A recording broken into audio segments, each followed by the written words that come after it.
विक्रम संवत 2079 में कुछ पंचांगों में नल नाम के संवत्सर के नाम से जाना जा रहा है। यद्यपि कुछ और पंचांग हैं जहां पर अनल नाम के संवत्सर का नाम दिया गया है। यद्यपि कुछ और पंचांग हैं जिनमें कि राक्षस नाम के संवत्सर का नाम प्रतिपादित किया गया है, दिया गया है।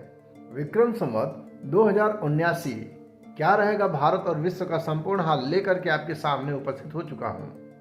इस संवत्सर में जो राजा है वह शनि है और मंत्री देवगुरु बृहस्पति हैं। वैशाख मास शुक्ल पक्ष त्रयोदशी की तिथि दिन गुरुवार को यह नल संवत्सर का प्रारंभ होगा। इसे अनल संवत्सर के नाम से भी जाना जाता है। अर्थात 28 अप्रैल 2022 को हम लोग नल नामक संवत्सर में प्रवेश कर लेंगे। तो मित्रों, आपको यह मालूम हो गया कि जो राजा है इस संवत्सर में वह शनि है और जो मंत्री है वो देवगुरु बृहस्पति है। निश्चित रूप से इन दोनों के संयोगों को आप जानते हैं। तो इसका अर्थ यह है कि केंद्र सरकार में और राज्य सरकार में दोनों के मध्य में एकजुटता, एक रूपता देखने के लिए नहीं मिलेगी। दोनों में परस्पर विरोध की भाव दिखाई देंगे।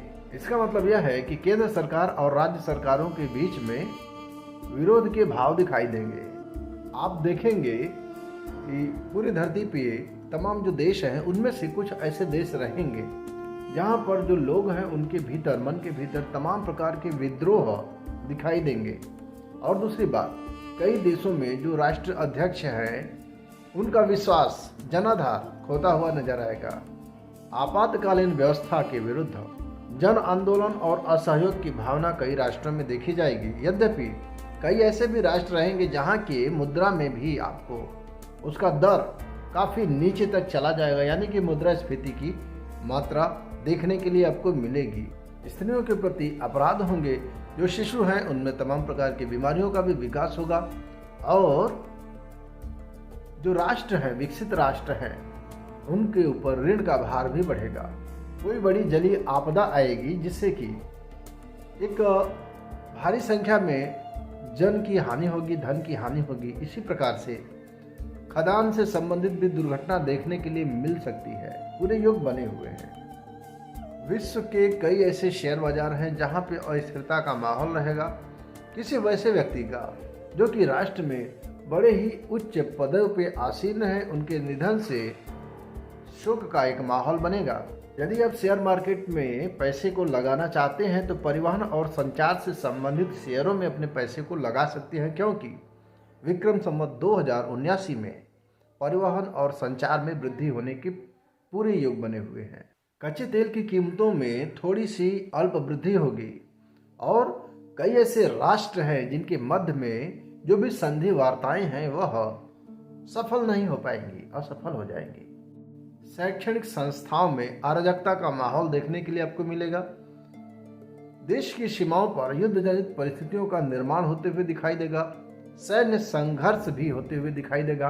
जन धन का नुकसान होते हुए भी आपको दिखाई देगा। अब हम बात करते हैं कि भारतवर्ष के भीतर क्या होने वाला है।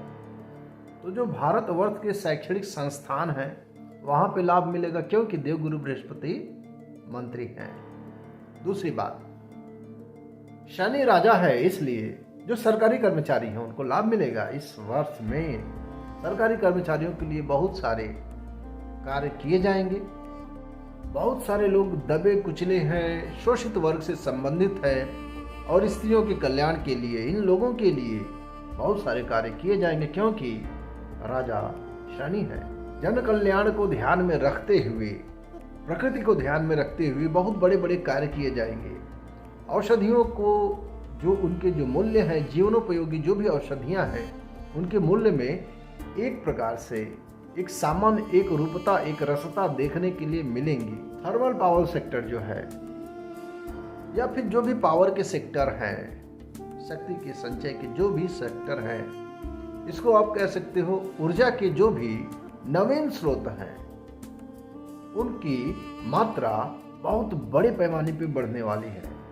इसका अर्थ यह है कि यदि आप शेयर बाजार में इन्वेस्ट करना चाहते हैं तो ऊर्जा से संबंधित, एनर्जी से संबंधित, पावर से संबंधित सेक्टर में यदि आप जाते हैं तो वहाँ पे आपको लाभ मिलेगा। व्यापार में और पूंजी के निवेश में कुछ समय के लिए आपको मंदी भी देखने के लिए मिल सकती है। इसका मतलब यह नहीं है कि आप ये मान के चलो कि पूरा का पूरा शेयर सेक्टर नीचे गिरने वाला है। बात करते हैं केंद्र सरकार की, तो केंद्र सरकार के द्वारा कोई भी बड़े पैमाने पे आर्थिक सुधार के लिए कोई कठोर नियम बनाया जा सकता है। कर को लेकर के एक सूचना आपको देनी है, कोई नवीन कर भी आपके ऊपर प्रत्यारोपित किया जा सकता है, योग बने हुए हैं। जीडीपी के दर में भी कमी के योग बने हुए हैं। यद्यपि देश की संपत्ति भी कुछ कम होने के योग बने हुए हैं, ऋण का भार बना हुआ है, लेकिन वर्ष के उत्तरार्ध में, संवत्सर के उत्तरार्ध में लाभ देखने के लिए मिलेगा। भारत के किसी प्रमुख राजनीतिक दल में विघटन होगा। देश के पश्चिमोत्तर प्रदेशों में विद्रोह की स्थितियां बनी हुई हैं और उसके कारण से एक बड़ा आंदोलन देखने के लिए मिल सकता है। बेरोजगारों के लिए अच्छा खबर नहीं है, बेरोजगारी के दर में वृद्धि की पूरे योग बने हुए हैं। ऐसा भी प्रतीत होगा कि देश में सांवैधानिक संकट और संघर्षात्मक परिस्थितियों का जन्म हो रहा है, जबकि नियंत्रण पूरी तरीके से कर लिया जाएगा। मुद्रा का अवमूल्यन होने से, डॉलर के मुकाबले मुद्रा का अवमूल्यन होने से क्रूड ऑयल की कीमतें बढ़ी हुई नजर आएंगी। तेल के क्षेत्र में पेट्रोलियम पदार्थों की कीमत की बढ़ी हुई दरों पे आपको मिलेंगी। फाइनेंस को लेकर के, ऋण प्रदान करने वाली संस्थाओं को लेकर के कोई बड़ा षड्यंत्र आपके सामने आ सकता है, कोई बड़ा घोटाला देखने के लिए मिल सकता है। हमारी माताओं बहनों के प्रति अपराध होंगे, हमारे बच्चों के प्रति अपराध देखने के लिए मिलेंगे। किसानों के लिए अच्छी खबर है, क्योंकि कृषि का उत्पादन बढ़ेगा और देश के दक्षिण भाग में कोई बड़ी प्राकृतिक दुर्घटना के योग बने हुए हैं। ज्वर आदि तथा छुआछूत से संबंधित किसी बीमारी का प्रकोप बढ़ने की संभावना बनी हुई है। स्वास्थ्य में कुछ कमी दिखाई दे रही है और यदि औसत मृत्यु दर की बात किया जाए तो मृत्यु दर में वृद्धि आपको इस वर्ष, इस नए संवत्सर पे देखने के लिए मिलेगा। भारतवर्ष के पूर्वोत्तर भाग में युद्ध जनित परिस्थितियां उत्पन्न होने वाली हैं। सैन्य संघर्ष संभव है।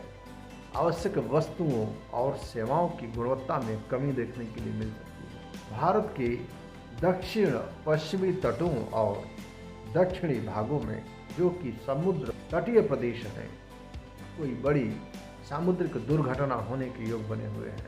यदि देखा जाए तो इस वर्ष वर्षा सामान्य रहने वाली है। देश के पश्चिमोत्तर भागों में बिजली की गर्जना बहुत देखने के लिए मिलेगी। आकाशीय बिजली, चक्रवात और जलीय आपदाओं का प्रकोप होगा। वर्षा पश्चिमोत्तर भाग में साधारण होगी। गर्मी बढ़ेगी, सामान्य रूप से गर्मी कुछ अधिक फील होगा आपको। देश के दक्षिण पश्चिम भागों में असामयिक वर्षा और प्राकृतिक दुर्घटनाओं के कारण, तीव्र वेग से पवन की चलने के कारण सामान्य रूप से कृषि के उत्पादन पर विपरीत प्रभाव देखने के लिए मिलेगा। खरीफ की फसल में संतोषजनक वृद्धि भी देखने के लिए मिलेगी। रबी फसलों का भी मूल्य संतोषजनक रहने वाला है और खरीफ फसलों का भी मूल्य संतोषजनक रहने वाला है। दोनों फसलों का उत्पादन भी संतोषजनक रहने वाला है। चोरों का उत्पाद बढ़ेगा। विश्व के कुछ स्थानों पर घोर अकाल पड़ने के योग बने हुए हैं। कुछ समय के लिए अन्न के भाव में भी वृद्धि देखने के लिए मिलेगी। मानव विद्रोही गतिविधियों को बढ़ने के लिए योग बने हुए हैं। चोरी डकैती से संबंधित घटनाएं भी बहुत बड़े पैमाने पर संपूर्ण विश्व में देखने के लिए मिलेंगी।